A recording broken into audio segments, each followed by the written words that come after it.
बिस्मिल्लाहिर्रहमानिर्रहीम। अस्सलाम वालेकुम, गुड मॉर्निंग मुल्तान। कैसे हैं आप लोग? उम्मीद करती हूँ बिल्कुल ठीक ठाक होंगे और दुआ करते हैं आज का दिन आपका बहुत ही अच्छा गुजरे, हंसते हुए मुस्कुराते हुए खैर आफियत के साथ गुजरे। नाज़रीन, आप देख रहे हैं रोही एट 10 और मैं हूँ आपकी होस्ट आसमा नौरीन। एक नई सुबह में आपको खुश आमदीद कहते हैं। जनाब, कैसा जा रहा है आपका दिन? यकीनन अच्छा ही जा रहा होगा। आज वीकेंड है, सैटरडे, तो सैटरडे को जो है बहुत लोग जो है एंजॉय करते हैं। और सैर तफरी के हवाले से अगर हम बात करें तो बहुत ही मैं समझती हूँ इंसान के लिए बड़ी अच्छी है। इंसान को समटाइम्स जो है अपने आप के लिए टाइम जो है वो बहुत ज़्यादा ज़रूरत होती है निकालने की, कि चलें आप इंसान जो है वो थोड़ा मेंटली रिलैक्स हो सके। जो इस टाइम सियासी सूरत हाल भी है हमारी, और भी बहुत सारे ऐसे मसाइल हैं, उनसे थोड़ा सा ब्रेक लेने की भी ज़रूरत होती है। तो इंसान जो है कहीं घूमने फिरने जाए। जैसे अभी गर्मियों की छुट्टियां भी स्टार्ट हो जाएंगी तो बच्चों का यही होता है कि सबसे पहले जो है वो कहीं ना कहीं घूमने के लिए जाए। या होता है फिर आपके नानी के घर, अगर आपके नानी के घर आउट ऑफ सिटी है तो वहाँ जाकर आप इंजॉय करते हैं, या ददियाल में इंजॉय करते हैं, या फिर आप कहीं ऐसे नॉर्दर्न एरियाज में चले जाते हैं जहाँ आपको थोड़ा बहुत नेचर के जब आप करीब होते हैं तो आपको एक सुकून मिलता है, एक अच्छी वाइब आती है जो कि आपके दिमाग के लिए और साइकोलॉजिकली भी आपको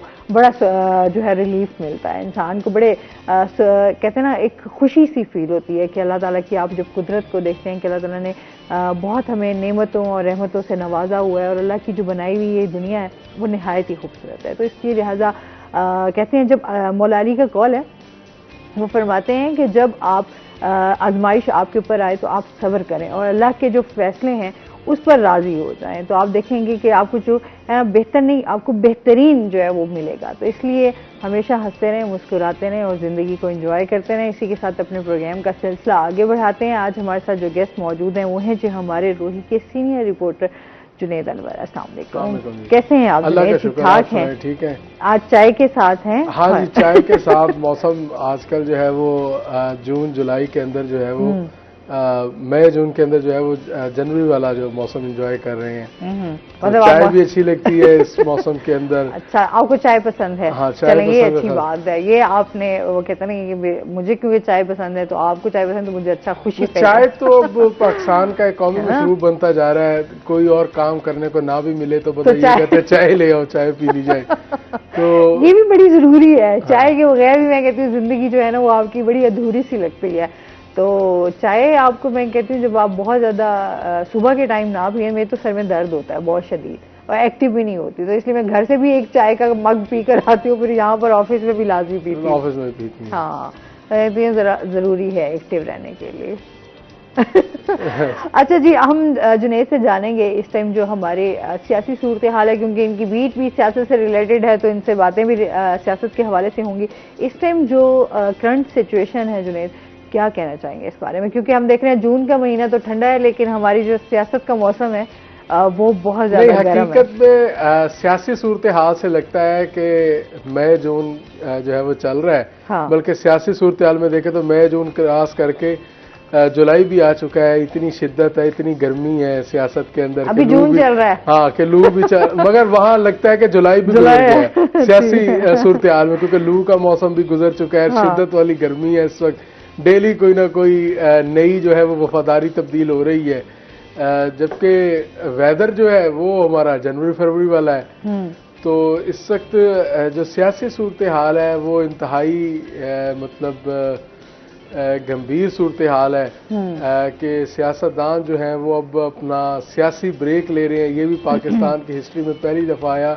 हाँ, कि सियासी ब्रेक ली जा रही है। और मतलब ये भी इस दौर के अंदर एक नई इस्तिलाह इजाद हुई कि आप 10 साल हुक्मरानी करते हैं, 15 साल 20 साल आप एंजॉय करते हैं, और जब भी थोड़ा सा मुश्किल वक्त आता है तो सबसे पहले आप अपनी वफादारी भी बदलते हैं और सियासी ब्रेक के नाम से एक नया लफ्ज मुतारिफ हुआ है और वो आप फौरन ले लेते हैं। अच्छा, फिर यही हम देखते हैं जो सूरत हाल अभी वाली जो चाय भी पीते हैं। हाँ, चाय आप कंटिन्यू रखें जुनैद। साथ साथ हम ये बात करेंगे कि जिस तरह ये वाकई आपने बड़ी बात की है कि तारीख में इस टाइम फर्स्ट टाइम हम लोग तो इस टाइम देख रहे हैं कि जिस तरह सूरत हाल बनी हुई है, लोग ब्रेक ले रहे हैं और लोग जा रहे हैं और अचानक ही जा रहे हैं। हाँ। और उसके बाद जो है अभी इस हवाले से हमें समझ नहीं आ रहा क्या उन्होंने कोई और पार्टी ज्वाइन करनी है या किसी और उसमें जो है उन्होंने आज़ाद उम्मीदवार के तौर पर जो है वो हिस्सा लेना है। कुछ चीजें समझ में नहीं आ रही, जो कि इससे मेरे ख्याल में तमाम जो हमारे यहाँ पर पाकिस्तान के शहरी हैं वो परेशान भी दिखाई देते हैं कि अब क्या सूरत हाल आगे जाएगी और क्या ऐसा होने वाला है। कुछ इस तरह की चीजें जो हैं वो दिमाग में चल रही हैं। हमारे यहाँ जो दूसरे नंबर की लीडरशिप है ना, वो बड़ी सियानी हो गई है। वो कहते हैं कि हमने रहना तो एमपी है, ज्यादा से ज्यादा हमें किसी सेक्रेटरी लगा दिया जाएगा, कोई वो मिल जाएगी। क्योंकि हम ये देख रहे हैं कि आसिफ जरदारी साहब के साथ भी कई जिन्होंने सियासत से अलहदगी का ऐलान किया, और उसके बाद हम देख रहे हैं कि उनकी आसिफ जरदारी साहब के साथ मुलाकातें भी स्टार्ट हैं, और मेरे ख्याल में वो भी लोगों के घरों में जा रहे हैं और डिस्कशन चल रही हैं। तो क्या कहना चाहेंगे इस बारे में?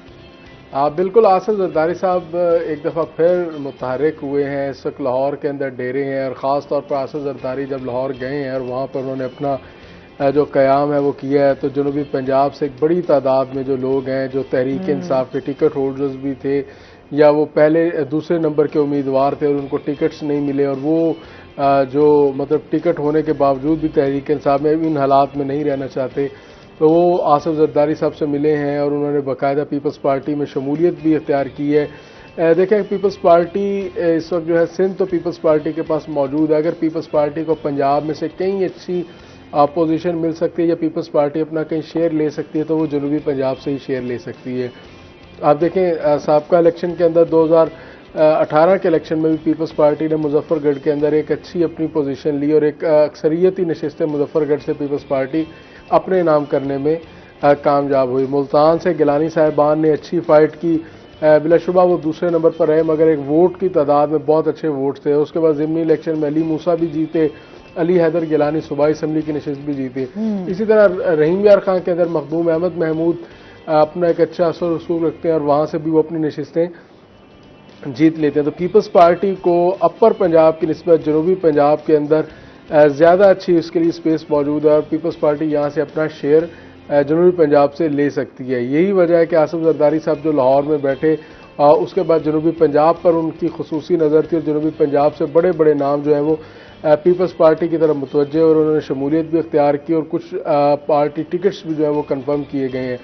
तो पीपल्स पार्टी इस पूरे क्राइसिस के अंदर जनूबी पंजाब पर फोकस किए हुए है। सिंध उनके पास मौजूद है, बलूचिस्तान में अक्सरियती जो गेम चेंजर्स थे वो सारे उनके साथ आ चुके हैं, और पंजाब का जनूबी पंजाब में से अपना शेयर लेते हैं। तो पीपल्स पार्टी की अपकमिंग इलेक्शन के अंदर एक अच्छी पोजीशन जो है वो बनती हुई नजर आ रही है। मतलब आप क्योंकि अभी तो यही डिस्कशन चल रही हैं कि शायद पीपल्स पार्टी जो है वो बाजी ले जाए इस बार, और नून लीग जो है वो जिस तरह की एक्सपेक्टेशंस रख रही है शायद उस पर वो पूरा ना उतरे। घोड़े अभी मैदान में, अभी दौड़ना है, अभी बहुत से मराइल तय करने हैं, अभी बहुत से राउंड्स हैं। और फिर वो आसिफ जरदारी साहब की जो एक क्यूट सी स्माइल है ना, और वो हमेशा उनके चेहरे पर नजर आती है। और जैसे अभी मैं कल भी देख रही थी, जैसे वो चौधरी शुजात साहब से भी मिले, उनकी मुलाकात हुई, और वहां पर भी तो उनकी बड़ी एक चौधरी शुजात हुसैन से आसिफ जरदारी की कल उस सूरत हाल में मुलाकात हुई कि परवेज इलाही जो है वो इस वक्त जो है वो कैद में एंटी करप्शन के रेडार पर थे, और दूसरी मतलब पीडीएम की हुकूमत है, और आसिफ जरदारी साहब उस सूरत हाल में चौधरी शुजात साहब के घर गए, और वही घर जो परवेज इलाही का भी घर है।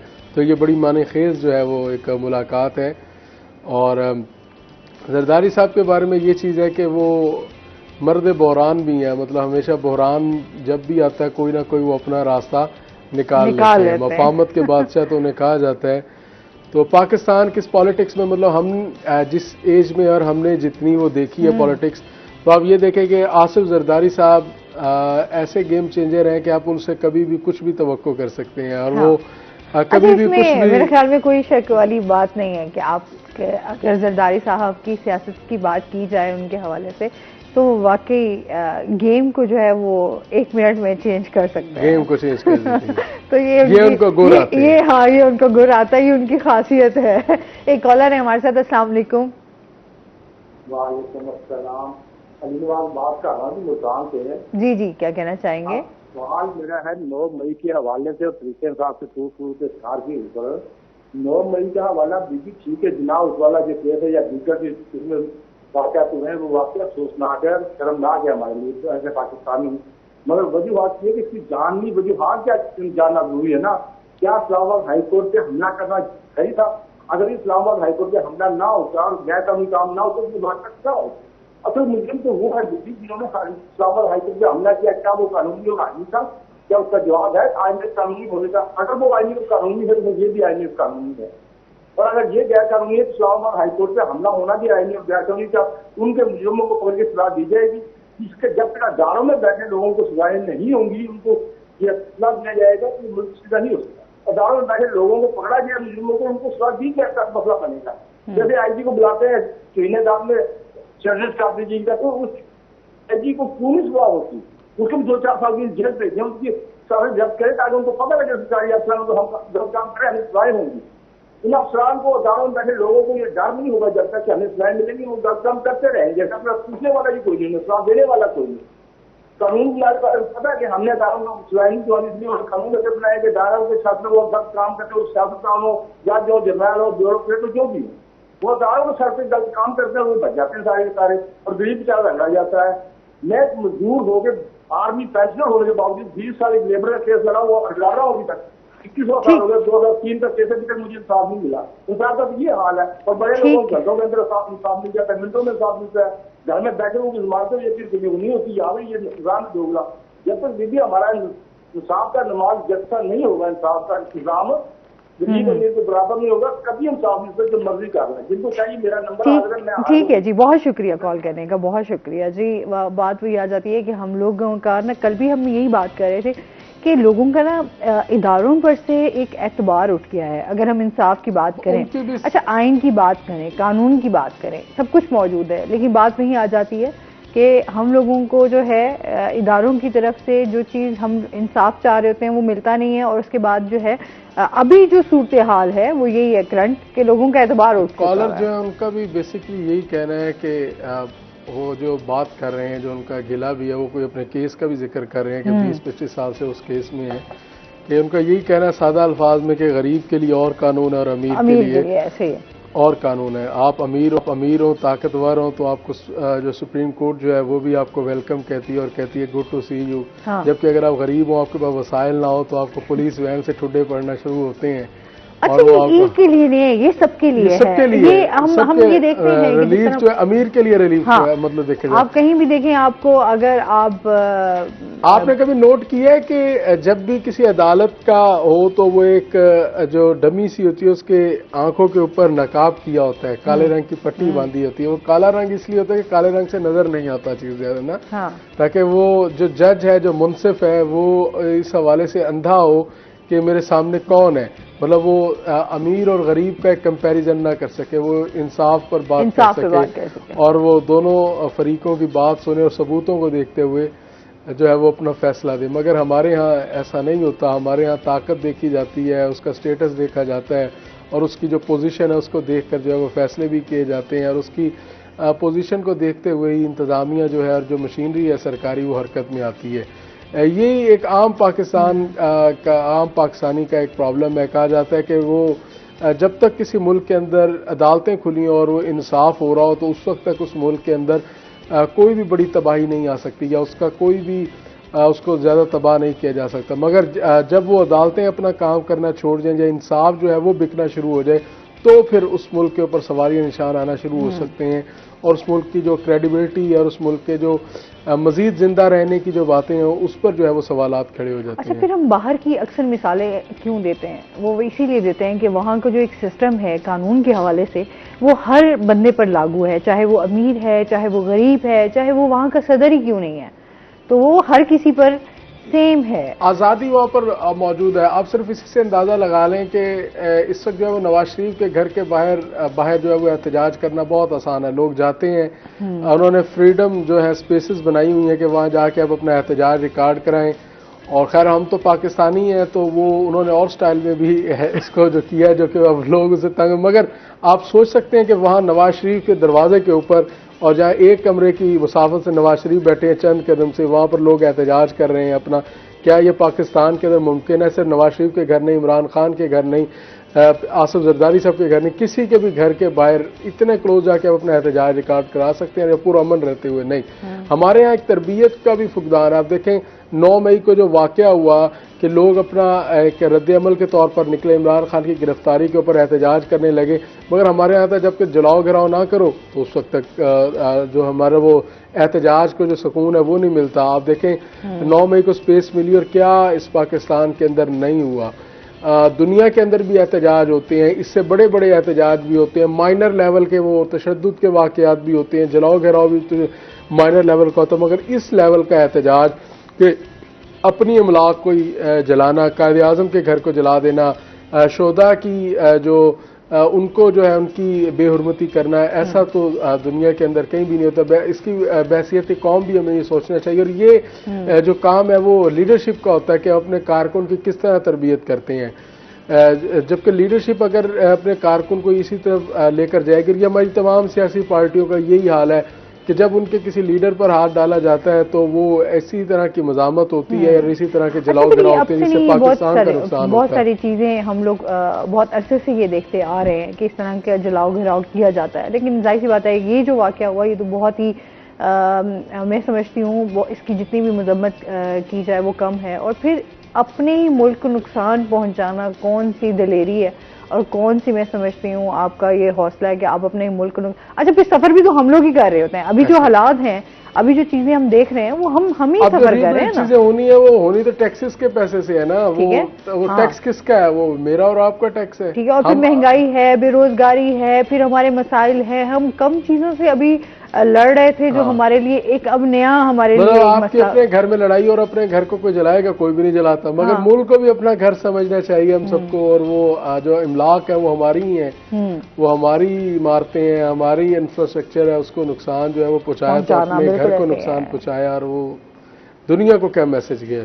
अच्छा वाकई इस हवाले से देखा जाए तो अभी मैं यही बात करती हूँ कि इवन कि हमसाया मुल्क में भी ये सब चीजें चल रही हैं, उनकी सियासत आप उनकी सियासत को उठा के देख लें, उनका भी बुरा हाल ही है, बट मगर आप लेकिन वो हमारे से तो बेहतर सूरत हाल है। हाँ, और उसके बाद फिर हमारे ही चीजों को उठा के उनकी डिस्कशंस जो हैं, उनके जो चैनल्स हैं, उन्होंने सिर्फ सारा का सारा फोकस उठा के हमारी ही न्यूज़ चैनल देख लें, वो आजकल ऐसा लगता है कि सारे चैनल जो पाकिस्तान से ऑपरेट हो रहे हैं और वो हर बुलेटिन के अंदर बताते हैं जी पाकिस्तान गया, हाँ सीधा। और मतलब यार कोई अभी हम पाकिस्तान की बात कर रहे हैं क्योंकि अभी पाकिस्तान को कुछ होने वाला है वो पहले ही कर देते हैं। हाँ, पाकिस्तान को ये हो गया, पाकिस्तान की ये हालत हो गई। कहीं बाहर के मुल्क रहते हो और आप इंडियन चैनल से पाकिस्तान को फॉलो करें तो आपको लगता है कि पाकिस्तान सफा हिस्ट्री से खत्म है ना, अल्लाह ना करे ऐसा कभी हो। तो मतलब एक ऐसा वो सहाफती इक़दार को भी उन्होंने जो है वो मतलब इस कदर गिरावट का शिकार है उनकी कि उनको नहीं समझ के वो सिर्फ रेटिंग के चक्कर के अंदर और एक भारत के अंदर मखसूस तबके को खुश करने के उसके लिए जो है वो इस कदर अपनी सहाफती इक़दार को गिरा देते हैं कि सनसनी और वो बेतुकी खबर और फजूल की जो जिसका कोई ताल्लुक ही नहीं होगा वो उठा के ऐसा। अच्छा वही बात है कि हमारा इस तरह से इस हवाले से हमारा जो पाकिस्तानी मीडिया है वो भारत से बहुत बेहतर है। कम अज कम भारत की जो सिचुएशन है कि 100+ उसके अंदर ऐसी तहरीकें चल रही हैं कि भारत किसी भी वक्त टूट सकता है। आप देखें पाकिस्तान के अंदर ऐसी कोई तहरीक नहीं है जो कि पाकिस्तान तोड़ने की बात करती हो, जबकि भारत के अंदर सिर्फ अगर एक ही बात की जाए, पंजाब भारतीय पंजाब हमारा हमसाया, खालिस्तान की जो तहरीक है वही भारत को जो है वो ले डूबेगी।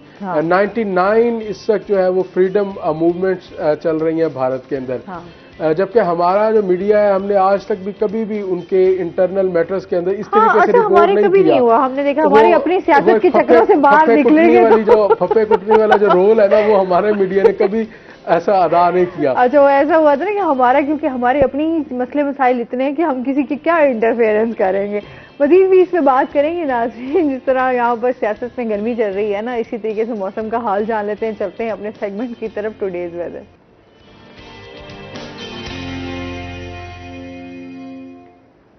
हसन मलिक हमारे साथ मौजूद हैं। हसन से जानते हैं आज दिन भर मौसम कैसा रहेगा, क्या सूरत हाल है?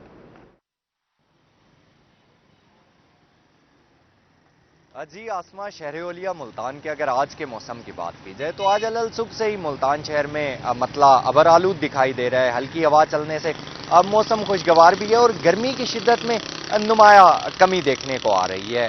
महकमा मौसमियात ने मुल्तान शहर के बासियों के लिए एक बड़ी खुशखबरी का ऐलान किया है और उनकी जानिब से ये पेशगोई जाहिर की जा रही है कि आज रात से मुल्तान शहर में एक नया बारिशों का सिलसिला जो है वो एंट्री करने को तैयार है। आज रात को भी मूसलाधार बारिश का इम्कान जाहिर किया जा रहा है और ये कहा जा रहा है कि आइंदा 3 से 4 रोज तक ये सिलसिला जो है ये मुल्तान शहर में रहेगा और गरज चमक और मूसलाधार बारिश मुल्तान में बरसती रहेगी। आज अगर शहर के ज्यादा से ज्यादा दर्जा हरारत की बात करें तो आज मुल्तान शहर का ज्यादा से ज्यादा दर्जा हरारत 33 डिग्री सेंटीग्रेड तक जाने का इम्कान जाहिर किया जा रहा है। कम से कम दर्जा हरारत आज मुल्तान का 23 डिग्री सेंटीग्रेड पर रिकॉर्ड किया गया है। हवा में नमी का तनासुब भी आज कदरे बेहतर है जो कि 66% तक रिकॉर्ड किया गया है। एयर क्वालिटी इंडेक्स मुल्तान का गुज़िश्ता कई दिनों की तरह कदरे आलूदा है जो कि 158 पॉइंट्स पर रिकॉर्ड किया गया है। देखा जाए कि पाकिस्तान के फिजाई आलूदा तरीन शहरों की लिस्ट में मुल्तान की क्या स्टैंडिंग है तो मुल्तान आज 5वें नंबर पर स्टैंड कर रहा है।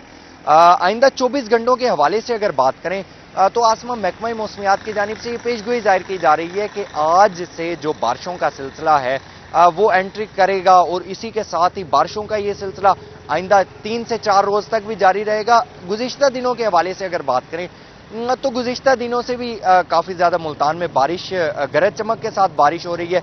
दर्जा हरारत में नुमाया कमी देखी गई है और आइंदा आने वाले 3-4 रोज में भी बारिश के बाद महकमा मौसमियात की जानिब से पेशगोई जाहिर की जा रही है कि मुल्तान शहर में गर्मी की शिद्दत में नुमाया कमी होगी और बढ़ता हुआ दर्जा हरारत जो है ये काफ़ी ज़्यादा कम होगा। आइंदा 24 घंटों के हवाले से अगर बात करें तो आइंदा 24 घंटों के दौरान मुल्तान शहर गहरे बादलों की लपेट में रहेगा और मूसलाधार बारिश का इम्कान भी जाहिर किया जा रहा है। जी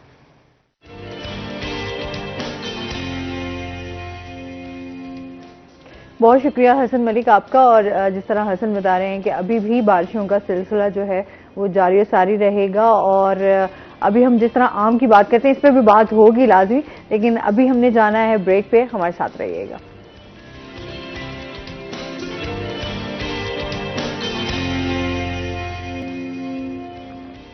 वेलकम बैक नाज़रीन, रोही A10 में आपको खुश आमदीद कहते हैं। अच्छा, और इसके साथ ही आज आपको बता दें कि साइकिल का आज पहला आलमी दिन जो है वो मनाया जा रहा है। अगर हम साइकिल के हवाले से बात कर लें, थोड़ी सी आपको इसके हवाले से बता दूं कि अक़वाम मुत्तहिदा के तहत साइकिल का पहला आलमी दिन जो आज मनाया जा रहा है, इस दिन को मनाने का जो मकसद है वो है जी माहौल दोस्त को ज़राए मवासलात के बारे में शऊर उजागर करना है। और इसके साथ साथ साइकिल को दोबारा सड़कों पर लाने के लिए डेनमार्क की मिसाल भी दी जाती है।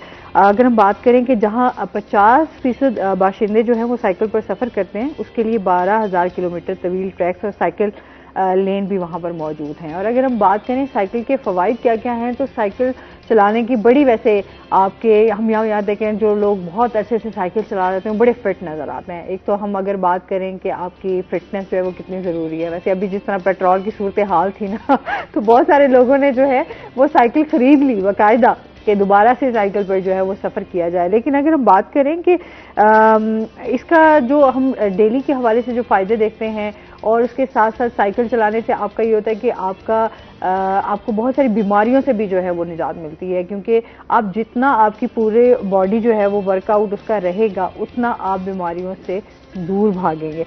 और इसके साथ साथ जो है अगर हम बात करें कि ये जो इसका दारुल हुकूमत है डेनमार्क का, उसके हवाले से बताएं कि वहाँ पर जितना कोपनहेगन के हवाले से कि वहाँ के जो शहरी हैं वो रोज़ाना 3 किलोमीटर की मुसाफत साइकिल पर तय करते हैं। और अगर हम बात करें कि इनके मजमूई सफ़र की, तो एक रोज़ में दुनिया के गिर्द 35 बार चक्कर लगाने के बराबर है। और मौसम सरमा में 75% जो है ज़राए मवासलात साइकिल होती है, इसलिए जो है वहाँ पर कोपनहेगन को जो है दुनियाई साइकिल का दारुल हुकूमत जो है वो करार दिया गया है। और इसके साथ साथ हम अगर बात करें कि जो लोग अभी मोटापे के हवाले से परेशान होते हैं, तो वो अगर अपने दिन में जो है वो साइकिलिंग करें तो वो उनके लिए बड़ी अच्छी है। अभी हम देखते हैं भारत में भी बहुत सारे जो हमारे स्टार्स भी हैं भारतीय अदाकार, तो अक्सर आपको नज़र आते हैं कि वो साइकिलिंग कर रहे होते हैं, साइकिल चला रहे होते हैं, चाहे वहाँ पर मेल हैं चाहे फीमेल हैं। तो क्या होता है उससे आपकी जो है सेहत वो बहुत अच्छी रहती है।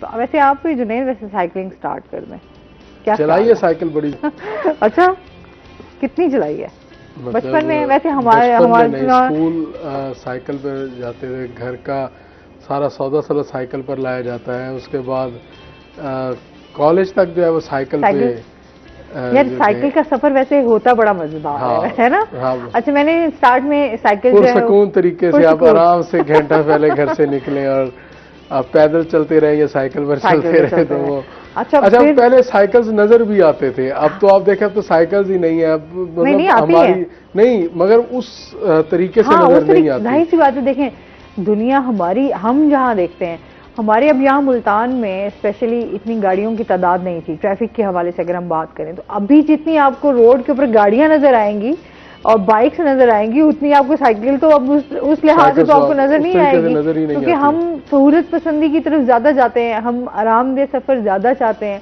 तो ये चीजें हमारे यहाँ पे वही होता है कि हम लोग कोशिश करते हैं जी, अच्छा साइकिल पर हैं तो हम चाहते हैं, ख्वाहिश होती है फिर बाइक आ जाए, बाइक से हम कहते हैं गाड़ी आ जाए, तो ये चीजें फिर जाहिर सी बात है वो चीजें फिर आपकी कम होना स्टार्ट हो जाती हैं। अभी भी जैसे हम बहुत सारी चीजें अक्सर जिन्हें देख रहे होते हैं ना, कि हम बचपन के दिनों को याद कर रहे होते हैं, अभी भी हम देखते हैं जो हमारे खेल थे वो आज के बच्चे वो खेल नहीं खेलते, ठीक है। चाहे हमारी जिस तरह हम लोग साइकिल पे सफर करते थे या हम ज्यादा पसंद करते थे, फैमिलीज को टाइम देना ज्यादा अच्छा लगता था, आप फैमिली के साथ ज्यादा टाइम जो है वो मोबाइल्स पर आ गई है ना। अब आप देखें कि आप अगर हम अपने बचपन की तरफ जाएं तो ग्राउंड आबाद होते थे, मतलब शाम सूरज जैसे थोड़ा सा वो मौसम ठंडा होता था और फौरन ग्राउंड भर जाते थे, एक तरह हॉकी चल रही है, कोई फुटबॉल है, कोई अपना क्रिकेट खेल रहा है, वो तय होता था कि इस महीने बैट ये खरीदेगा, उस महीने बॉल ये खरीदेगा।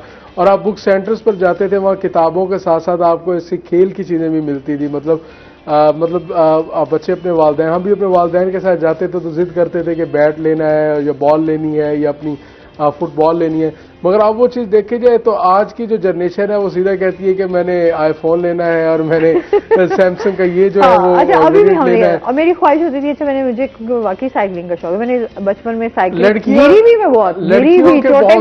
लड़कियों के बहुत से जो खेल होते थे वो भी अब खेलती थी अपने मोहल्ले की दोस्तों के साथ, मगर अब वो जो दोस्ती है वो सिर्फ फेसबुक की फ्रेंडशिप, वो फ्रेंड रिक्वेस्ट तक रह गई है, व्हाट्सएप से यार वो एक खेल बड़ा स्टापू बड़ा अच्छा मुझे अच्छा लगता होता था, और वो स्टापू के लिए आपकी जो है वो आपकी गेम, और फिर वो क्योंकि डिफरेंट तरीकों से वो खेला जाता था तो बड़ा मजा आता था कि आपने ना अब आप नहीं देखते होंगे, इवन के स्कूल में भी आपने अपने शाम को जो घर की जो खवातीन होती थी, जो वो बाहर खवातीन एक साथ इकट्ठी होती थी, उनके जो बच्चे होते थे वो सारे मिलकर खेल रहे होते थे, खवातीन एक साइड पर गपशप लगा रही हैं, मगर अब वो सारी चीजें नहीं मिलती। अगर अब किसी ने वॉक भी करनी है तो उसने घर के अंदर अपने जिम का सामान रखा हुआ है सिर्फ, तो मतलब वो एक जो कम्युनिटी थी ना, आपकी स्ट्रॉन्ग कम्युनिटी थी, तो वो इससे जो है वो काफी कमजोर होगी। अब देखिए, अब आपके जिस मोहल्ले में अब आप रहती होंगी, ज़ाहिर है वहाँ 10 साल बाद कुछ ना कुछ नए घर भी आए होंगे, तो आपका उनसे उस तरीके से राब्ता नहीं होगा। अच्छा, जो 10 साल पहले जो वहाँ रहते थे उनसे, उसकी वजह ये थी उस वक्त आप इकट्ठे होते थे, एक दूसरे के घर आते जाते थे, मिल बैठकर जो है वो कभी महीने में एक दफा कोई ना कोई चीज भी बना ली जाती थी और उसको। अच्छा, आपकी जो आपकी बात काट रही हूँ जुनैद, मोहल्ले जब मोहल्लादारी होती है ना, वहाँ पर आपका आना जाना लगा रहता है और मोहल्ले में एक दूसरे के घर आते जाते हैं। अब जब से ये आपकी कॉलोनीज बनी है तो आपका ना बहुत सी कॉलोनीज ऐसी है जहाँ अभी मोहल्ले जैसा वो, लेकिन वो तो बड़ा कम हो गया है जुनैद। अभी हम देखते हैं लोगों का ना उस तरीके से आना जाना नहीं होता। अभी ये लोग ये कहते हैं कि अगर आप किसी के घर भी जा रहे हैं तो वो कहते हैं अच्छा किसी काम कोई काम है तो आप कोई काम है तो जाए, वरना जिसके घर जाते हैं वो भी आगे से पूछते फजर खैरियत है, आज आप कैसे आ गए। तो जाहिर सी बात है मर्दों का तो सिलसिला रहता है कि अगर नमाज पढ़ने के लिए जा रहे हैं, वहाँ मस्जिद में इकट्ठे हो रहे हैं तो उनका मेल जोल तो रहता है, लेकिन खवातीन का उस तरीके से अब जो चीजें हैं वो मिलना जुलना उस तरीके से नहीं है, गैदरिंग उस तरीके से नहीं रहती। अगर आपने घर में कुछ पकाया है तो मेरी अम्मा की तो स्पेशली होती है कि घर में कुछ बनाया ना तो साथ वालों के घर चाहे वो जानते हैं या नहीं जानते, जाके मिलाना और उनको दे आना। अल्लाह ताला हर किसी पर अपना करम करे। जब भी आप पर कोई मुश्किल वक्त आता है या कोई होता है तो आपके रिश्तेदार बाद में पहुंचते हैं, सबसे पहले आपका हमसाया आपके पास पहुंचता है। उसकी वजह ये है क्योंकि उसका और आपका दरवाजा एक होता है, दुख सुख जो है वो साझे होते हैं। तो मगर अब वो कहीं ना कहीं मैं कहती हूँ सूरत हाल है कि आप अपने साथ वाले हमसाये को नहीं जानते कि ये साहब कहाँ से हैं, क्या मेरे हमसाये हैं या नहीं है, कहाँ से हैं, कोई इंफॉर्मेशन नहीं है। तो इस वजह से जो क्राइम रेशियो है वो भी बढ़ रही है। ज़ाहिर है आपके मोहल्ले में कोई ऐसा शख्स आके रहता है तो आप तो उससे लायल में है कि उसकी क्या एक्टिविटीज हैं। तो ये भी एक कम्युनिटी सिस्टम जो था, एक मोहल्ला सिस्टम जो था, मोहल्ला कमेटियां थी, उनका गैर फाल होने से भी ये चीजें जो है वो बड़ा नुकसान हुआ है। वही दोबारा मोहब्बतें, वही आपका इखलाक, वही प्यार वो वापस लाने की बड़ी ज़रूरत है। जिस तरह अभी दूरियां बढ़ गई हैं, जिस तरह फासले बढ़ गए हैं लोगों के एक दूसरे के साथ, इन चीज़ों को बेहतर करने की जो है वो बड़ी ज़रूरत है। अच्छा जी, इसी के साथ हम ये जिन लोगों ने बात हो रही थी सियासत के हवाले से जुनैद, तो जिस तरह बहुत सारे लोगों ने तहरीक इंसाफ को जो है वो खैराबाद कह दिया है। अभी हम देखते हैं कि सबसे बड़ी हम बात करें तो परवेज़ खटक साहब जी जो हैं उन्होंने भी खैराबाद कह दिया है। क्या कहेंगे इस बारे में? क्या दोबारा से जिस तरह जहांगीर तरीन साहब के बारे में आ रहा है कि उन्होंने अपनी एक अलहदा सियासत के हवाले से तैयारियां शुरू कर दी हैं, और बहुत सारे लोगों ने जो तहरीक इंसाफ से दूर हुए हैं उन्होंने जहांगीर तरीन साहब के साथ जो है वो मुलाकातों का सिलसिला वहाँ भी जारी सारी है, क्या कहेंगे इस बारे में? तहरीक इंसाफ में से अब जो माइनस इमरान है वो तो अब होता हुआ नजर आ रहा है। मतलब आप ये देखें कि जो तहरीक इंसाफ की अब जो दूसरे नंबर की लीडरशिप है वो सारी इस बात पर रजामंद है कि इमरान खान माइनस हो। अब ये है कि इसके अंदर अब पार्टी को ज़ाहिर है कि माइनस इमरान करने के लिए एक वसाइल की भी ज़रूरत है, और जो है वो इस हवाले से जहांगीर तरीन साहब जो हैं वो काफ़ी एक्टिव दिखाई दे रहे हैं कि जो जहांगीर तरीन साहब का एक ग्रुप था जो पूरा, जो कि एक पंजाब असम्बली के जब वो उन्होंने वोटिंग में लिया और उसके बाद वो नायल हुए सारे, और वो दोबारा से जहांगीर तरीन साहब से मिल रहे हैं, वो मुलाकातों का सिलसिला दोबारा से शुरू हो गया है। तो जहांगीर तरीन साहब भी अपना एक अच्छा रोल जो है वो अदा करने जा रहे हैं। दूसरा जो ग्रुप है वो शाह महमूद कुरैशी साहब का ग्रुप भी होगा, जो कि एक बड़ा अहम रोल रखते हैं। और शाह महमूद कुरैशी साहब चूंकि अभी तक जेल में है तो वो अपना उनका जो उनका मौक़िफ़ जो है वो क्लियर सामने नहीं आ रहा। तो जैसे वो बाहर आएंगे तो लेकिन उन्होंने तो बड़ा वाज़ेह ये बात की थी कि मैं तहरीक इंसाफ का हिस्सा हूं और रहूंगा। उनकी बेटी की 1 मिनट की सिर्फ मुलाकात हुई है, और 1 मिनट की जो मुलाकात है उसमें उन्होंने अपना वीडियो मैसेज जो है वो बताया कि शाह महमूद कुरैशी साहब ने अभी पार्टी के साथ खड़े होने का जो है वो इंदिया दिया है। मगर अब वक्त के साथ साथ क्या तब्दीली आती है तो ये देखना होगा। तो मजीद जो ये जो क्लैरिटी है वो 1 हफ्ते के अंदर कम से कम तहरीक इंसाफ की पार्टी पोजीशन का इल्म हो जाएगा। जबकि अब जो इमरान खान साहब भी अब जो है वो अपने आप को अलहदा होते हुए देख रहे हैं कि उन्होंने कहा है कि मेरा ज़मान पार्क भी खाली हो चुका है और मेरे साथ जो लोग थे वो सब मुझे छोड़ गए हैं, या जेलों में या मुझे छोड़ गए हैं। तो ये अब एक बुरा वक्त है तहरीक इंसाफ के ऊपर, और लगता है ऐसे है कि जहांगीर तरीन साहब और शाह महमूद कुरैशी साहब इनके दरमियान इख्तलाफात भी बहुत मौजूद हैं।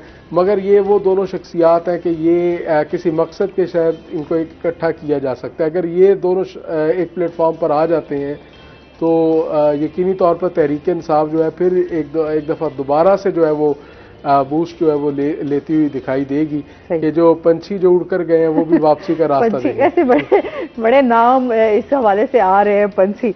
अच्छा, इसके साथ ही हमारे साथ गेस्ट मौजूद हैं, उन्होंने हमें ज्वाइन किया है। फारूक निजामी साहब हमारे साथ मौजूद हैं जो कि वाइस प्रेसिडेंट अल खिदमत फाउंडेशन साउथ पंजाब से हैं। अस्सलाम वालेकुम, कैसे हैं आप? ठीक ठाक हैं? वेलकम करते हैं अपने शो में आपको। अच्छा जी, अल खिदमत फाउंडेशन के हवाले से इनसे बात होगी, इनके क्या क्या प्रोजेक्ट्स चल रहे हैं इस हवाले से। और अल खिदमत फाउंडेशन का हमेशा हम समझते हैं एक अहम रोल रहा है हर हवाले से। जब भी सैलाब आया तो पिछले हम सूरत हाल देखते हैं, उसमें भी इन्होंने बड़ा अपना एक अहम रोल प्ले किया। अभी कभी भी नागहानी सूरत हाल में जो है वो हमेशा ये अपना किरदार अदा करते रहते हैं। मजीद भी इनसे जानेंगे, अभी हमने जाना है ब्रेक पे, हमारे साथ रहिएगा।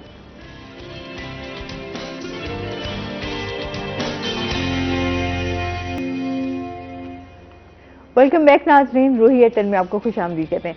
अच्छा जी, अल खिदमत फाउंडेशन के हवाले से जो है वो बात कर लेते हैं। सबसे पहले तो जो इस टाइम करंट उनका आपका प्रोजेक्ट चल रहा है उस हवाले से हमें बताइएगा। जी, बिस्मिल्लाहिर्रहमानिर्रहीम। अल खिदमत फाउंडेशन इस वक्त जो हमारा करंट जो प्रोजेक्ट है वो आने वाली हमारी ईद कुर्बान है जी, उसके ऊपर इंशाअल्लाह हमारी वर्किंग भी हो रही है, और हमने अपने मुखय्यर हज़रात के लिए वो रेट्स भी दे दिए हैं कि जो बड़ा जानवर है वो 1,33,000 रुपया हमने उसकी रखी है कि जो लोग मुस्तहिक और नादार और यतीम और बेवा लोगों को गोश्त पहुंचाना चाहते हैं उसके लिए हमने अपने जितने भी लिस्टें हैं मुख्तलिफ यूनियन कौंसिल वाइज भी, और हमारे अपने इदारे के बहुत सारे आर्फन बच्चे हैं, हमारी प्रायोरिटी पहले वो होती है, फिर उसके बाद जितने सोसाइटी में लोग होते हैं उनके लिए। और छोटे जानवर यानी बकरा या दुम्बा का वो हमने रेट अनाउंस किया 45,000 रुपया। इसके अलावा भी हमने बर्मा, शाम, फ़लस्तीन और तुर्किया ज़लज़ले में और इसी तरह कश्मीर और अफ़गानिस्तान के लिए भी हमने कुर्बानी का अनाउंस किया है। तो इंशाअल्लाह भरपूर तरीके से हमारी कोशिश होगी तमाम नादार, गरीब, मुस्तहिक अफराद तक हम ये गोश्त पहुँचाएँ। सही। अच्छा, और इसके अलावा कौन कौन से प्रोजेक्ट चल रहे हैं? इसके अलावा हमारे मेन हमारा पहले ऑलरेडी जो सबसे बड़ा प्रोजेक्ट है तो वो ऑर्फन बच्चों का है। तो वो हमारा चल रहा है। वो कई दफ़ा यानी हमने उसको डिस्कस भी किया कि हम यतीम बच्चों के लिए आगोश सेंटर बना रहे हैं। उसके लिए हमारे पास अभी रहीम यार खान डिस्ट्रिक्ट में और बहावलपुर सिटी में हमारे जो है ना मुखैर हजरात ने हमें वो ज़मीन दी है। उसके लिए इंशाअल्लाह हम इसी साल ही आगोश सेंटर की जो है ना वो तैयारी करेंगे और उसमें 200 से 250 बच्चों की गुंजाइश होगी एक आगोश में। ठीक है। तो ये है। इसके अलावा हमारा हेल्थ का है, बहुत बड़ा प्रोजेक्ट है जो ऑलरेडी हम हमारे कोई पाकिस्तान में 45 हॉस्पिटल काम कर रहे हैं, जिसमें जनूबी पंजाब में 5 हॉस्पिटल हैं इन वर्किंग और एक हॉस्पिटल हमारा बिहाड़ी में ज़ेर तामीर है। उसकी फाउंडेशन वगैरह वो हमने शुरू कर दी है। और इसके अलावा हमारे कोई 40 से ज़ायद जो हैं तहसीलों में वो हमारे कलेक्शन सेंटर हैं। ठीक है, हम लोगों का जो है इलाज जो है दूसरी लेबॉर्ट्रियों से तकरीबन हम 50-60% हमारे प्राइसेस कम है। तो ये भी एक पब्लिक के लिए हमारा रिलीफ है। इसके अलावा हमारी जनूबी पंजाब में कोई 30 एम्बुलेंसें हैं जो एमरजेंसी में रिस्पांस करती हैं और उसका हमारा यूनिवर्सल नंबर भी है। जैसे रेस्क्यू वालों का 1122 है, इसी तरह हमारा 1023 है। तो ऑल ओवर पाकिस्तान हमारी कोई 305 एम्बुलेंसें हैं जो मुख्तलिफ इलाकों में काम कर रही हैं। सही। और हेल्थ ही में हम फिर ये है कि पूरे साल में मुख्तलिफ जगहों पे हमारे फ्री मेडिकल कैंप्स होते हैं, मुख्तलिफ बीमारियों की तशख़ीस के हवाले से, आँखों की इलाज के हवाले से और हेपेटाइटिस जो हमारा मेन मसला है, आलूदा पानी है, उसकी वजह से। इसके साथ साथ हमारा क्लीन वाटर प्रोग्राम है। उसमें हमारे फिल्ट्रेशन प्लांट है, सबमर्सिबल पंप हैं, कम्युनिटी हैंड पंप हैं।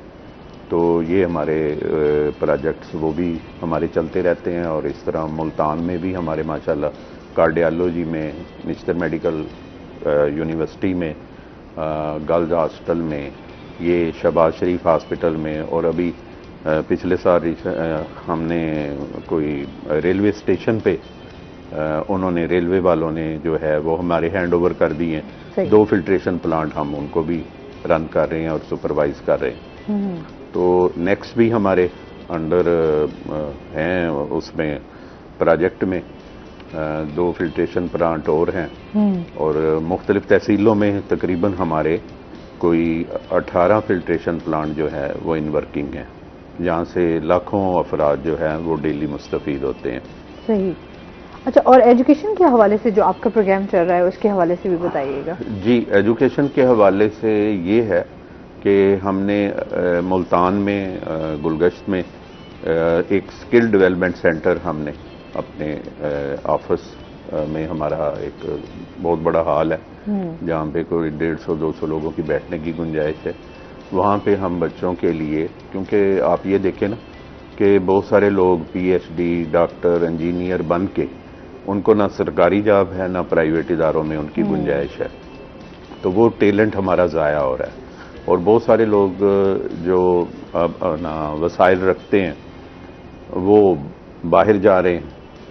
तो हमने स्किल डेवलपमेंट सेंटर इसलिए उसका आगाज़ किया कि लोगों को किसी हुनर की तरफ लाया जाए। तो उसमें स्पेशली हमने जो आजकल ऑनलाइन IT सिस्टम जिसमें ई-कॉमर्स हमारा है, डिजिटल मार्केटिंग है, ग्राफिक डिज़ाइनिंग है, तो हम उन बच्चियों को माशाल्लाह जो है वो बड़े ही मुनासिब फ़ीस के साथ, जो मार्केट में जो भी फ़ीस है उसकी उससे 1/3 हम लेके हम उनको, और जो मुस्तहिक लोग हैं जो नहीं पे कर सकते उनके लिए हमारी वो फ्री क्लासेज हैं।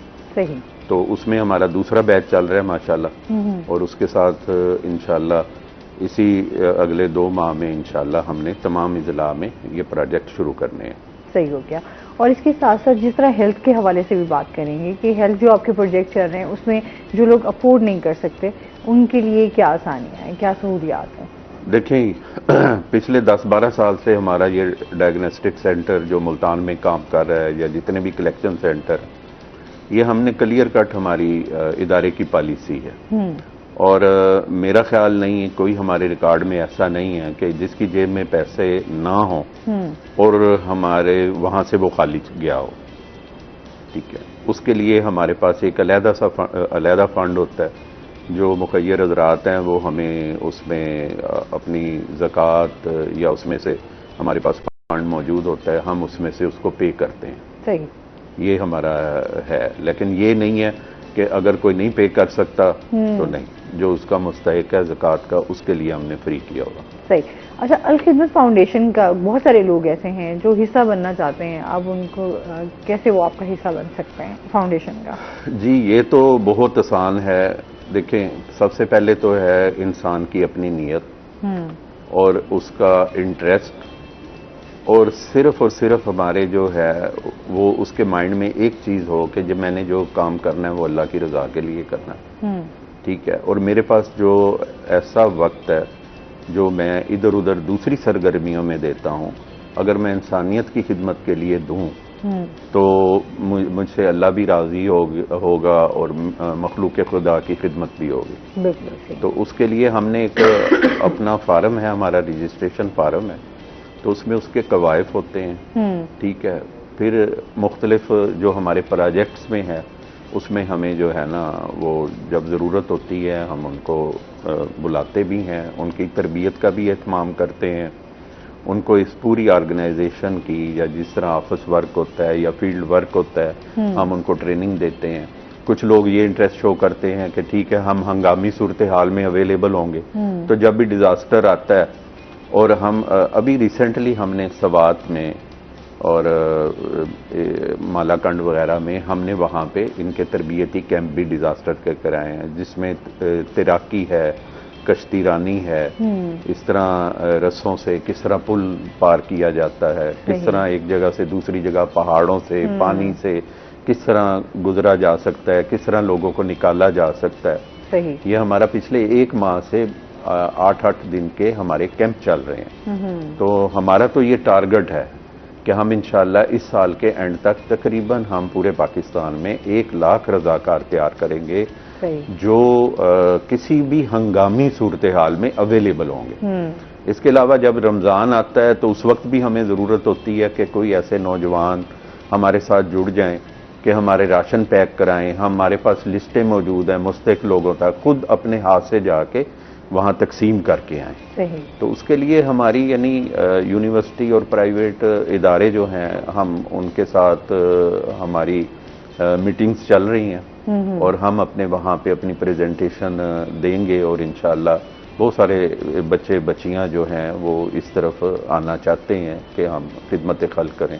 तो इंशाल्लाह हमारा बड़ा मरबूत सिस्टम है, बड़ा पाकीज़ा माहौल है, और बिल्कुल हर लेवल पे सिक्योरिटी होती है, चेक एंड बैलेंस होता है, और बच्चों की हम इखलाकी तरबियत भी साथ करते हैं। उनके लिए फिर हमारे सेशन होते हैं, ठीक है, सेमिनार होते हैं। तो ये एक अच्छा है, और मैं आपके चैनल के तवज्जुह से नौजवानों को ये पैगाम देना चाहूँगा कि मेल हों या फीमेल हों, आए अल खिदमत के साथ जुड़ें और आप कार खैर में हिस्सा लें, और ये एक सदका जारिया भी है। बिल्कुल, और ये ज़रूरत भी है कि इस टाइम बहुत सारे ऐसे लोग भी हैं जो बहुत ज़्यादा मुस्तहिक हैं, और ऐसे लोग जो मैं समझती हूँ सफ़ेद पोश लोग होते हैं जो किसी के आगे हाथ फैलाना जो है वो मुनासिब नहीं लगता, उनको अच्छा नहीं लगता। तो ऐसे लोगों की हेल्प जितनी की जाए वो मेरे ख्याल में कम है। अच्छा जी, इसके साथ ही जो है आप लोगों का बहुत शुक्रिया, क्योंकि टाइम भी हमारे पास कम है। जुनैद, बहुत शुक्रिया आपका। फारूक साहब, आपका भी बहुत शुक्रिया, आप हमारे शो का हिस्सा बने और अल खिदमत फाउंडेशन के हवाले से आपने डिटेल्स हमें दी। इसके साथ ही नाज़रीन, अभी हमने जाना है ब्रेक पर, हमारे साथ रहिएगा। जब हम ब्रेक से वापस आएंगे तो हमारे साथ कुछ और गेस्ट मौजूद होंगे।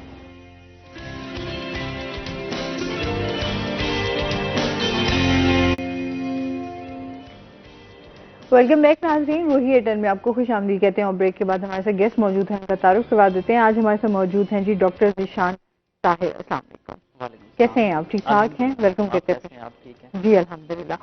अच्छा जी, आज हम बात करने जा रहे हैं दमा पर।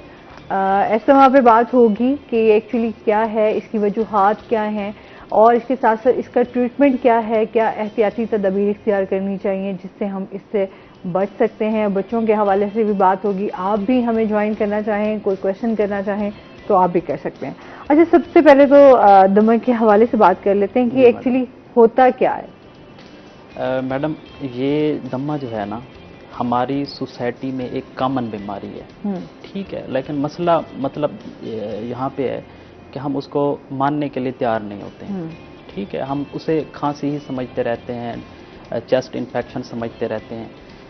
ये बहुत कॉमन बीमारी है, ठीक है। हमारे मुआशरे में, एशिया में देखा गया है कि तकरीबन 8% लोगों को दमा पाया जाता है। पाकिस्तान की अगर बात करें, जनूबी एशिया की बात करें, तो ये मतलब ऐसे समझ लें कि कॉमन है, 100 में से 8 लोगों को पाई जाती है, ठीक है। ये थोड़ा सा इसकी डिटेल बताऊं, ये होती क्या है, तो ये बेसिकली सांस की नालियों की बीमारी है, जिसमें सांस की नालियों में तंगी आ जाती है, जिसकी वजह से उस मरीज को सांस लेने में दुश्वारी पैदा होती है। तो ये बेसिकली दमा है। एस्थमा का ये है। अच्छा, हम देखते हैं बड़ों में तो जो है एस्थमा होता है, बच्चों में भी स्पेशली हम देखते हैं क्योंकि बच्चों में ज्यादा चांसेस होते हैं एस्थमा के। हाँ जी, ऐसे ही है, बिल्कुल ऐसे ही है। अच्छा, हम समझते हैं कि शायद बड़ों में या जैसे कंसेप्ट है कि बूढ़ों में पाया जाता है ना, लेकिन अमूमी तौर पे ये बच्चों में होता है। अच्छा, उसमें मसला कहाँ पे आता है कि उसे डायग्नोज करना, उसे लेबल करना और पेशेंट को कन्विंस करना, बताना कि आपको दमा है, ये थोड़े से हमारे मुआशरे में इश्यूज हैं, मिथ हैं, ठीक है। अगर मैं फर्ज करें एक पेशेंट को कहता हूँ कि आपको दमा है, अच्छा, पेशेंट उसको मानने के लिए तैयार नहीं होता है। अच्छा, वो किसी और डॉक्टर के पास चला जाता है, उसे चेकअप करवाता है। अच्छा, वो डॉक्टर इस चीज़ से फर्ज करें सॉफ्ट लाइन पे जाता है और वो उसके बताता है कि नहीं, आपको ना सांस की एलर्जी है, बेसिकली सांस की एलर्जी ही दमा है। तो पेशेंट वो मानने के लिए तैयार हो जाता है, वो दमा मानने के लिए तैयार नहीं होता है।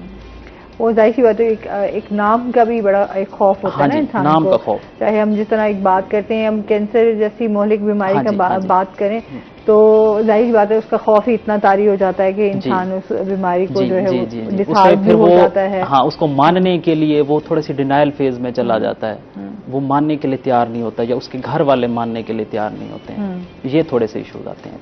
सही हो गया। अच्छा, अमूमन आपने पूछा कि बच्चों में होता है, ये अमूमन बच्चों में ही होता है, ठीक है, बच्चों से स्टार्ट होता है। हाँ जी, बच्चों में स्टार्ट होता है। अच्छा, उसे हम क्या समझते रहते हैं कि आम, एक तो हमारे मुआशरे में एक चीज़ है कि हम ओवर द काउंटर जब ड्रग्स ले रहे होते हैं, बच्चे को सांस का मसला हुआ, हमने दवाइयाँ पकड़ ली, उसको सही चेकअप नहीं हुआ या टेस्ट नहीं हुए उसके, हमने मेडिसिन पकड़ ली, बच्चा वक्ती तौर पे ठीक हो गया, हमने समझा चेस्ट इन्फेक्शन है, हम उसे ओवरलुक करके आगे चले गए, ठीक है। जब आप उसे चेकअप करवाएंगे चेस्ट स्पेशलिस्ट से, ठीक है, टेस्ट होंगे आपके, फिर आपको सही वो उसके डायग्नोसिस पे आप पहुंचेंगे। सही, बच्चों में ही ये पाया जाता है अमूमन जो दमा है। अच्छा, इसका ये है कि अगर वो बच्चे उसके सही चेकअप हो रहे हैं, मेडिसिन जैसा कि उसका कंसल्टेंट उसे लिख रहा है वो ले रहा है, अच्छा, जो ट्रिगर्स हैं उससे एहतियातें वो कर रहा है, तो हम ये कहते हैं कि 12 साल की एज तक उसकी जो अलामात हैं ना, उसमें शिद्दत में बहुत कमी वाक़ई हो जाती है, बहुत बेहतर हो जाता है वो। सही। अच्छा, आप क्या समझते हैं, क्या रीजन हैं इसकी पीछे, वजूहात पे अगर हम बात करें तो क्या हो सकती हैं? जी, दमा की वजूहात में जो सबसे पहले है ना, वो है ख़ानदान में पहले किसी को दमा है, फैमिली हिस्ट्री, ठीक है। जैसे अब बच्चे हैं, अच्छा, बच्चों को हम देखेंगे कि उसकी फैमिली में किसी को दमा है कि नहीं है, ठीक है, फिर बाकी चीज़ें बाद में आती हैं। अच्छा, बाकी चीज़ों में क्या आती हैं, उसमें इन्वायरमेंटल फैक्टर्स आते हैं, ठीक है। जैसे अब मैं बड़ों की बात करूं, अच्छा, किसी को एलर्जी है, दमा बेसिकली एलर्जी है, ठीक है, ठीक हो गया। अच्छा, हाइपर सेंसिटिविटी है, यानी कि वो सेंसिटिव ज़्यादा होता है उस एलर्जन को, ठीक है। अच्छा, उसमें क्या है, अब इन्वायरमेंटल फैक्टर्स में क्या क्या चीज़ें आती हैं, धूल मट्टी, गर्द है, अच्छा, किसी को पोलन से है एलर्जी, अच्छा, किसी को खुशबू से, किसी को फूड एलर्जी है, ठीक है, ठीक हो गया। किसी के घर में पालतू जानवर हैं, जैसे हम शौकिया रखते हैं, कबूतर हो गए, यानी कि तितर हो गए, मोर हो गए, मुर्गियां किसी ने पाली हुई हैं, तो हम समझ रहे होते हैं कि शायद इससे कोई हमें ना फर्क नहीं पड़ता है, लेकिन उससे हमें बाजों का कुछ घरों के अफराद उससे एलर्जिक हो जाते हैं। ये भी एक वजह बन सकती है। ठीक है। ये मल्टीपल चीजें। फिर अगर एक बंदा स्मोकर है, उसके चांसेस बढ़ जाते हैं कि उसको दमा हो। ये सारी चीजें आ जाती हैं उसमें। ये रीजन है जी, ये रीजन दमा के। अच्छा, आप अलामात की तरफ भी आ जाते हैं कि वजूहात तो चलेंगे हो जाएं, तो किस तरह पता चल सकता है कि इसको जो है ये एस्थमा का पेशेंट है? ये मैं समझता हूँ कि इस सेशन का सबसे अच्छा मतलब इम्पोर्टेंट क्वेश्चन है, क्योंकि उसकी वजह ये है कि इसको हम क्लिनिकली डायग्नोज करते हैं। मोस्ट ऑफ द टाइम हमें टेस्ट पे जाने की ज़रूरत नहीं पड़ती है। पेशेंट की सिम्टम से, साइन से, उसके चेकअप पे ही हम उसे लेबल कर देते हैं कि आपको दमा है। ठीक है। अच्छा, उसमें अलामात आपने पूछी, तो अलामात में जो सबसे पहली चीज़ है ना, उसे पेशेंट को खांसी हो रही है, मुसलसल हो जाती है, थोड़े वक्फे बाद हो जाती है, जैसे नॉर्मल इन्फेक्शन होती है जो कि रेस्पिरेटरी ट्रैक इन्फेक्शन है, 3 दिन में सेटल हो गई, 5 दिन में हो गई, 7 दिन में हो गई, ठीक है, नमूनिया है या इस तरह से। अच्छा, इसका फ़र्क ये है कि ये खांसी आपकी सेटल डाउन नहीं होगी, ये ओवर द लॉन्ग टाइम चलेगी। अगर ऐसा आपके साथ हो रहा है, आपको खांसी हो रही है बार बार और आप कोई ड्रग्स मेडिसिन ले रहे हैं लेकिन उससे वो रिलीव नहीं हो रही, ठीक है, आप बुखार भी नहीं होता, बाकी आप सारा कुछ ठीक है, लंबी चल रही है खांसी, तो आपको ज़रूर सोचना चाहिए कि क्या मुझे दमा तो नहीं है। आपको लाजमी अपने चेस्ट स्पेशलिस्ट से उसे कंसल्ट करना चाहिए। एक चीज़ यानी कि खांसी जो कि आप ठीक नहीं हो रही है। दूसरी चीज़ उसमें आ जाती है कि सीने से सीटियों की आवाज़ें, ठीक है, एक ये चीज़। सीने का टाइटनेस, जकड़न सी महसूस होती है सांस लेते वक्त। अच्छा, चौथी चीज़ इसमें आ जाती है सांस का फूल जाना, यानी कि जैसे थोड़ा बहुत चला, कोई काम किया, इवन के बैठे बैठे सांस फूल जाता है। अगर ये 3-4 चीज़ें उसमें आ रही हैं, फिर हमें लाजमी सोचना चाहिए कि क्या हमें दमा तो नहीं है। ये हमारे जो फॉलोअर्स हैं जो हमें देख रहे हैं प्रोग्राम को लाइव, तो उनसे भी मेरी मतलब यही उनसे एक मशवरा है, अगर आपको इस तरह की अलामात आ रही हैं, आपको, आपके बच्चों को, तो आपको लाजमी एक दफ़ा चेस्ट स्पेशलिस्ट को दिखाना चाहिए, या इसके जो टेस्ट हैं वो टेस्ट करवाने चाहिए, ताकि ये चीज़ ओवरलुक ना होती रहे। आप समझते रहें कि ये शायद चेस्ट इन्फेक्शन है या मुझे फलां हो गया, और वो चीज़ जो अंडरलाइंग चीज़ है वो ओवरलुक होती रहे और आपको वो नुकसान देती रहे ओवर द लॉन्ग टाइम। तो इससे बेहतर है कि आप मतलब अगर ये चीज़ें आ रही हैं तो आपको सोचना चाहिए और अपने चेस्ट कंसल्टेंट को लाजमी दिखाना चाहिए। अच्छा, जिस तरह बहुत सारे लोग ऐसे हैं जो अगर हम जो दमा के मरीज होते हैं, आप समझते हैं ये खतरनाक बीमारी है जो कि इंसानी सेहत के लिए नुकसानदेह है? जी, ये खतरनाक बीमारी है, लेकिन खतरनाक मैं इसे तब कहूँगा जब कोई बंदा इसको ओवरलुक करेगा, इसको लाइट लेगा, ओवरलुक करेगा, डिनाइल करेगा, मुझे दमा नहीं है, उसकी मेडिसिन उसको रिफ्यूज़ करेगा, जो उसके कंसल्टेंट ने रिकमेंड की हैं उनसे उसको रिफ्यूज़ करेगा, नहीं मुझे दमा नहीं है, मैंने ये वाली नहीं लेनी है, मैं तो पहले भी इस खांसी के सिरप या इससे ठीक हो जाता हूँ, मैं तो वही लूँगा।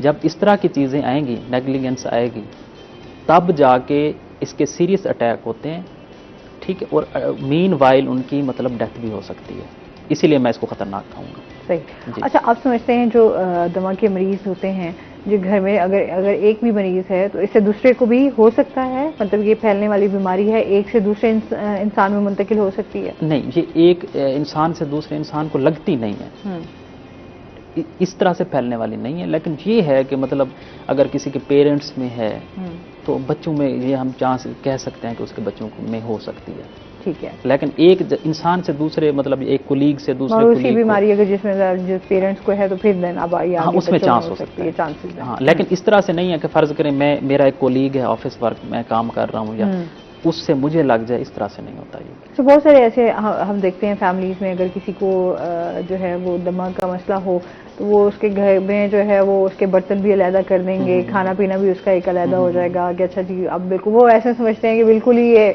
आपसे ना कट ऑफ करके आप उसे साइड पे कर देते हैं। उसमें एक चीज आ सकती है, अच्छा मीन वाइल ना आपको दमे के साथ कोई वायरल इन्फेक्शन हो गया है, ठीक है, आपको फ्लू हो गया है, हाँ, उसमें है कि वायरल में थोड़ा सा मतलब आप अवॉइड कर लें इन चीज़ों को। लेकिन अगर वायरल इन्फेक्शन का एलिमेंट नहीं है, वो इन्फेक्शन इस तरह से कोई नहीं चल रही है, फिर लाजमी नहीं है, फिर दमे वाला पेशेंट दूसरे को नहीं लग सकती वो। ठीक हो गया, मतलब उसमें ये नहीं है कि इतना वो एक दूसरे से जो लगे। अच्छा, सिगरेट नोशी के हवाले से भी हम जानेंगे, क्योंकि जाहिर सी बात है बहुत सारे लोग ऐसे हैं हमारे यहाँ पाकिस्तान में तो बहुत ज़्यादा लोग सिगरेट नोशी की तरफ जाते हैं। उसके हवाले से बताएं कि वो उसका किस तरह इस ताल्लुक बन सकता है। मैडम ये मतलब बहुत इम्पॉर्टेंट क्वेश्चन है इस सेशन का।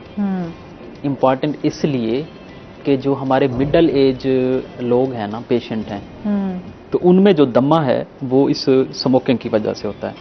ठीक है, ठीक है। ये बड़ा एक वास्ट है डिस्कशन इस पे ना। अच्छा, हमारे एक तो मसला ये है कि हमारे सोसाइटी में जो स्मोकिंग है इसकी रेशो बहुत ज़्यादा है। ठीक है, ये मैं देख रहा था तकरीबन 21% लोग जो है स्मोकर हैं, और मोस्टली उसमें यंग हैं, मेल ज़्यादा उसकी तादाद है। तो अब देखें ना, वो स्टार्ट तो ऐसे करते हैं ना कि मतलब आजकल जैसे समझ लें तो फैशन के तौर पे। अच्छा, फ्रेंड्स की कंपनी है, उनमें बैठ के पी लिया। अच्छा, कोई कहता है जी मुझे एग्ज़ाम का स्ट्रेस है, जैसे स्टूडेंट्स हैं, कोई मुझे डिप्रेशन है, मुझे कोई परेशानी है, मैं तब पी रहा हूँ। ठीक है। अच्छा, कुछ कहेंगे कि नहीं जी मैंने मतलब जैसे स्टडी करनी है, या मैं कोई काम कर रहा हूँ, ऑफिस काम वर्क है जो लंबा है, ठीक है, तो अब मुझे तवानाई चाहिए, मुझे मैं खुद को रिफ्रेश फील करूँ, एनर्जेटिक फील करूँ, तो वो स्मोकिंग ऐसा ऐसा इस तरह से स्टार्ट करते हैं, बाद में वो एडिक्ट हो जाते हैं। ठीक है, और यही फिर वजह बनती है उनकी बाद में, जो अमूमन यंग एज है ना, उसमें हम इसको दमा कहते हैं, यानी कि ब्रोंकियल एज़मा कहते हैं। ठीक है, और जो मिडल एज लोग हैं जो कि स्मोकर हैं जैसे, हाँ, उनमें जो दमा होता है हम उसे कहते हैं COPD। वो दमे की एक किस्म है।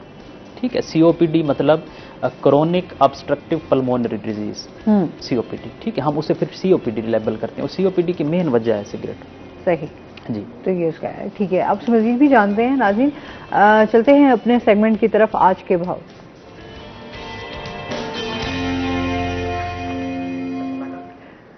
शकील सुल्तान हमारे साथ मौजूद हैं। शकील से जानते हैं आज मार्केट में सब्जियों और फलों के क्या रेट्स हैं। जी, मुल्तान शहर की सब्जी और फलों की मार्केट की आज की ताज़ा सूरत हाल की बात करें, आज के ताज़ा भाव की बात करें, तो आज के दिन कुछ खास उतार चढ़ाव नहीं देखा गया कीमतों में, जबकि इससे पिछले 3 से 4 दिनों में फल जो हैं वो महंगे हुए थे, सब्जियां जो हैं वो सस्ती हुई थी। लेकिन फ़िलहाल आज और गुज़श्ता कल के दिन में जो है वो कीमतों में कोई खास रद्दोबदल नहीं देखा गया। सब्जियों में बात करें, अदरक जो है वो अभी भी 600 रुपये फ़ी किलो में फ़रोख्त हो रही है।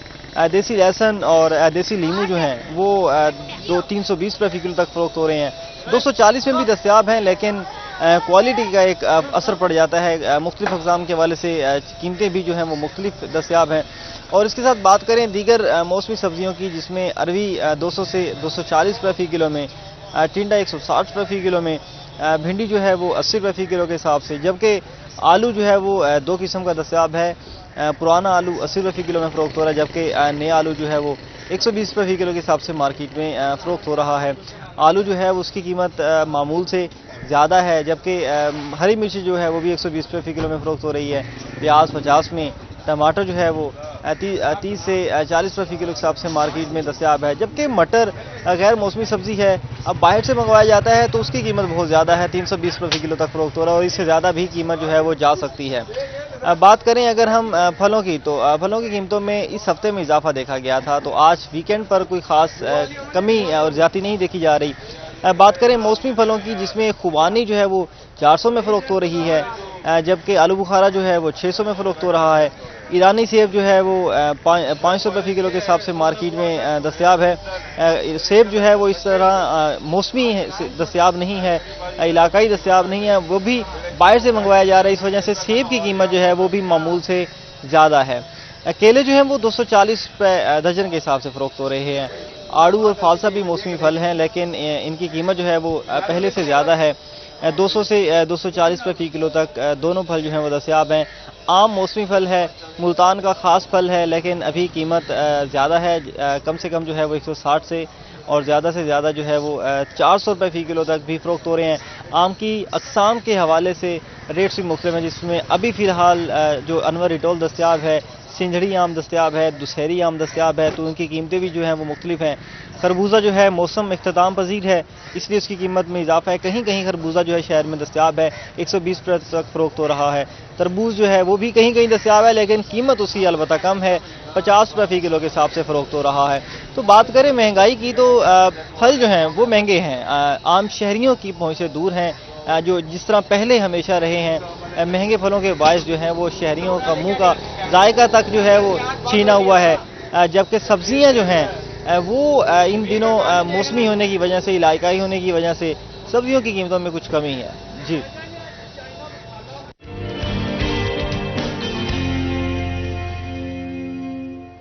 बहुत शुक्रिया शकील सुल्तान आपका। और इसके साथ ही हमारे साथ एक कॉलर भी मौजूद है। अस्सलाम वालेकुम।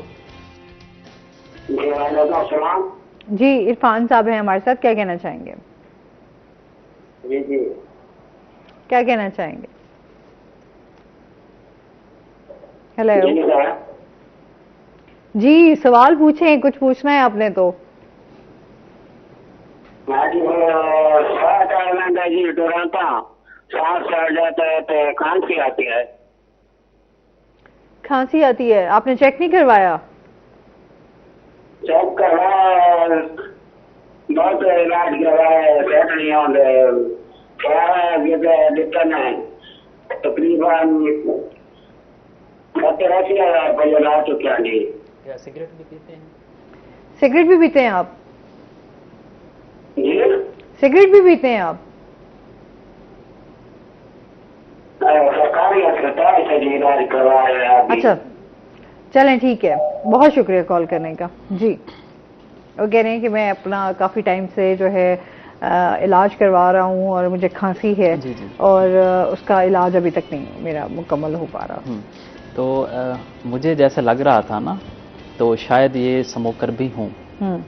तो जिस तरह से बता भी रहे थे कि सांस इतना ज़्यादा फूल जाता है। अच्छा, सांस फूलने में कुछ और चीज़ें भी आ सकती हैं, जैसे कि दिल का मसला हो सकता है, गुर्दे का मसला हो सकता है, ठीक है। लेकिन हम सभी चीज़ों को फिर एट अ टाइम देख रहे होते हैं ना, जज कर रहे होते हैं। तो लेकिन इनके लिए एडवाइस यही है कि किसी भी अच्छे चेस्ट स्पेशलिस्ट से, ठीक है, एक तो इनकी स्पायरोमेट्री हो जाएगी, चेस्ट एक्सरे हो जाएगा और साथ में इनका एग्जामिनेशन हो जाएगा। ठीक है, ठीक है। इस पर मजीद भी बात करेंगे। नाज़रीन, अभी हमने जाना ब्रेक पे, हमारे साथ रहिएगा।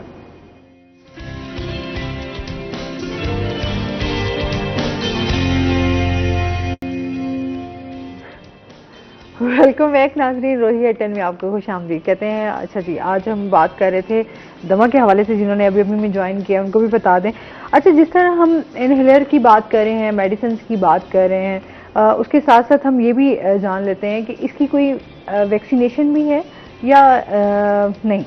नहीं, दमा की वैक्सीनेशन कोई नहीं है, ठीक है। लेकिन ये है कि जिसको अगर दमा हो गया है तो हम उसको वैक्सीन रिकमेंड करते हैं, क्योंकि जो दमा जिसको हो गया है ना, अच्छा उसका ना थोड़ी सी साथ में और चीज़ें चल रही होती हैं।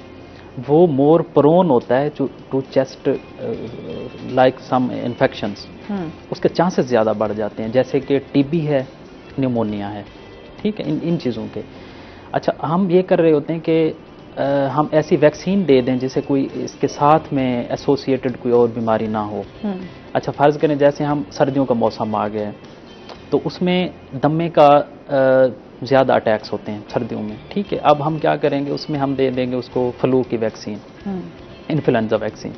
अच्छा, उसमें हम कोशिश ये करेंगे कि इसको ये पेशेंट उस फ्लू से बचा रहे मुमकिन तौर पे, और वही फ्लू फिर उसको एज़मा को अक्यूट अटैक में फिर चला जाता है, यानी कि ट्रिगर करता है, ठीक है।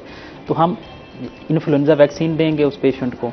अच्छा, एक वैक्सीन और हम देते हैं, उसको कहते हैं न्यूमोकोकल, ठीक है। वो क्यों देते हैं? क्योंकि ताकि उसको निमोनिया वगैरह ना हो एसोसिएटेड।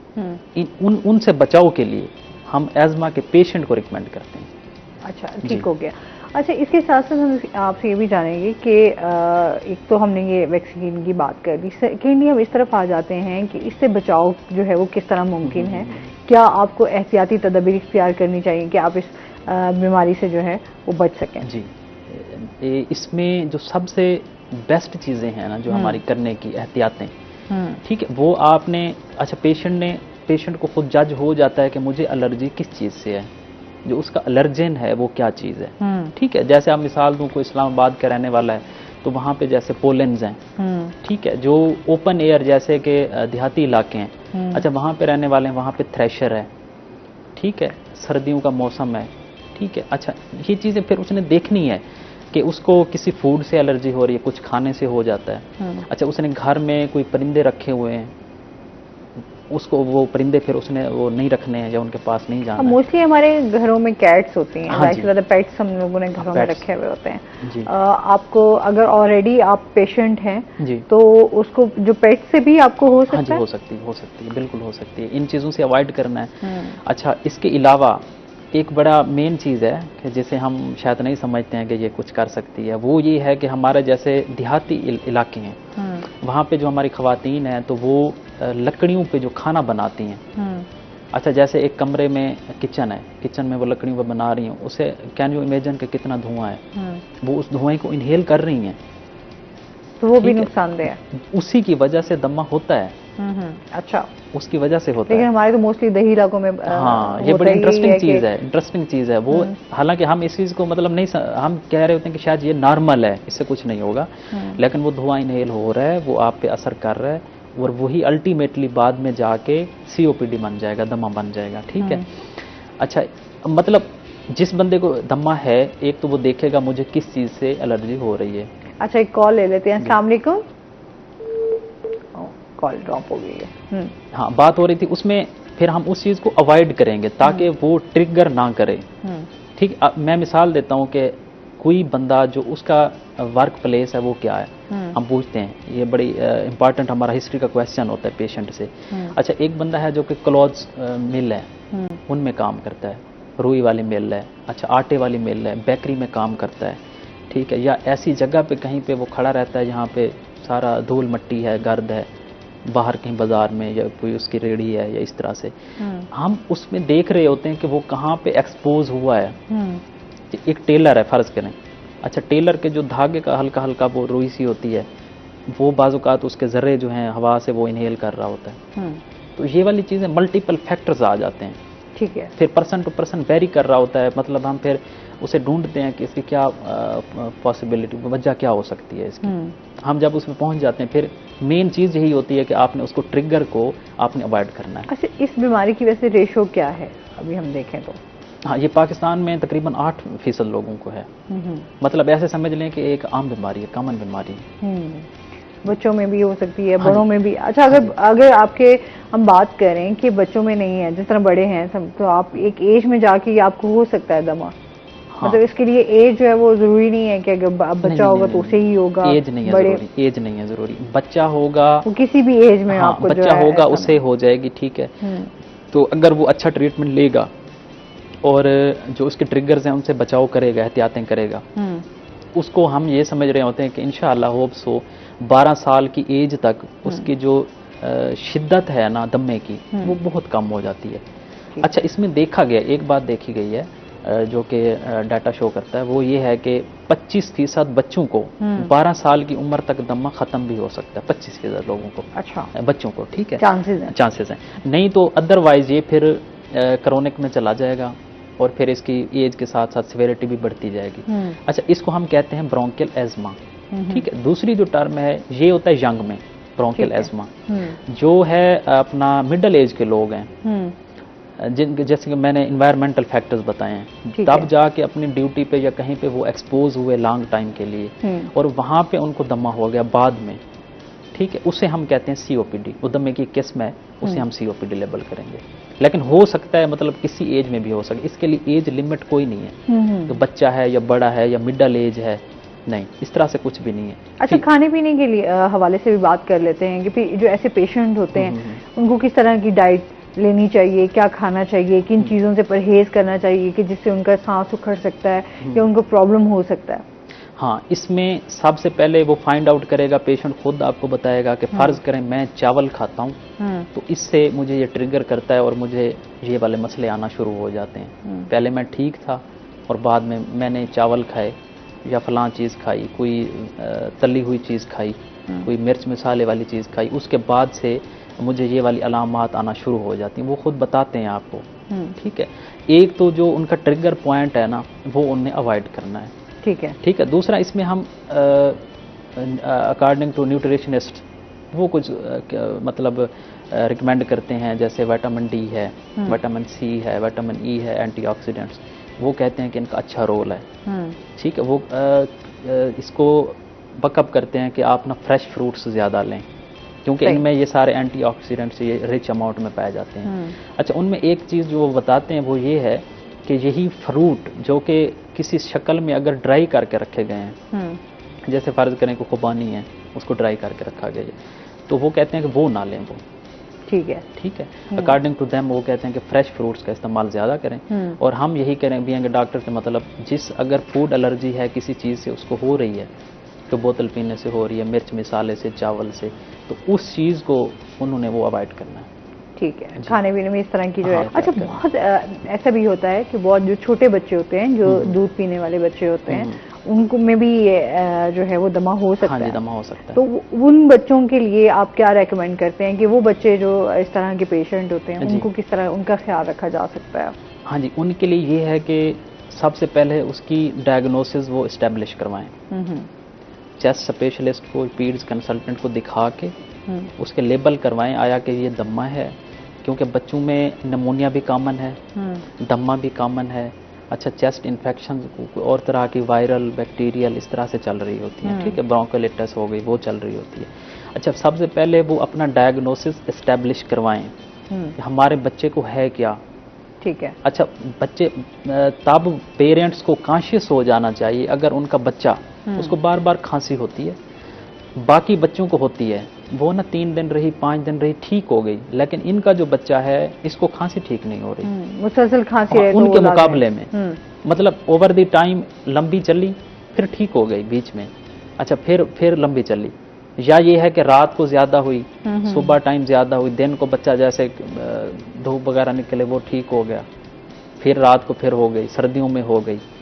ओवर द टाइम अगर इस तरह के अटैक उसको आ रहे हैं तो फिर लाजमी चेकअप करना, लाजमी इस चीज़ को वो। अच्छा जी, बहुत शुक्रिया, बहुत अच्छा लगा आप हमारे शो का हिस्सा बने और बहुत इन्फॉर्मेशन हमारे व्यूअर्स तक पहुंचाई। कुछ कहना चाहेंगे, कोई मैसेज एंड में? तो सबसे पहले thank you so much madam, आपने हमें इन्वाइट किया और मौका दिया, और हम रोहित टीवी और उसका टीम का शुक्रिया अदा करना चाहते हैं। इस तरह के पब्लिक अवेयरनेस प्रोग्राम्स आप अरेंज कर रहे हैं ताकि पब्लिक को ज़्यादा से ज़्यादा अवेयरनेस मिले। बहुत शुक्रिया आपका। और इसके साथ ही नाज़रीन, आज का शो यहीं पर ख़त्म हुआ। अपना बहुत सारा ख्याल रखिएगा, दुआओं में याद रखिएगा। इंशाल्लाह ज़िंदगी ने साथ दिया तो मंडे को आपसे फिर मुलाकात होगी। अल्लाह हाफ़िज़।